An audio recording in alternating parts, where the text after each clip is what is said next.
আগের শর্টসে তো দেখেছো বহরমপুরের টুকিটাকি কাজ করে মামার বাড়ি পৌঁছতে পৌঁছতে একেবারে ভর দুপুর হয়ে গেছিলো।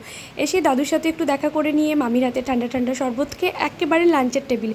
মামি কিন্তু অনেক কিছু রান্না করেছে। আজকে নিরামিষ ছিল, ফ্রাইড রাইস করেছিল, তার সাথে পনির, বড়া ভাজা, পাঁপড় ভাজা, দই পটল, শাক, ডাল আর আমের চাটনি, দই মিষ্টি তো ছিলই। সবাই মিলে আমরা একসাথে বসে বসে আড্ডা দিতে দিতে খেয়ে নিলাম। মামার মামি পরে খেয়েছিল, আমি, গৌরব, ঐশী আর শুভদীপ খেয়ে নিয়েছিলাম। তারপরে এখানে ঐশীর সাথে একটু গল্প করেছিলাম। আজকে বিকেলে যেহেতু বেরিয়ে যাব তাই আর একটুও সময় নষ্ট করিনি। তারপরে এখানে দাদুর সাথেও গল্প করছিলাম। দাদুর না গালটা একটু ফুলেছে, দাঁতে ব্যথা হয়েছে, দাঁত তুলবে, সেটাই আমার সাথে বলছিল। এদিকে ঐশী বসে বসে চকলেট খাচ্ছে। দাদু ঠাম্মা এদের কাছে আমরা নাতি নাতনিরা যতটা আদরের, আমাদের কাছেও কিন্তু খুব স্পেশাল।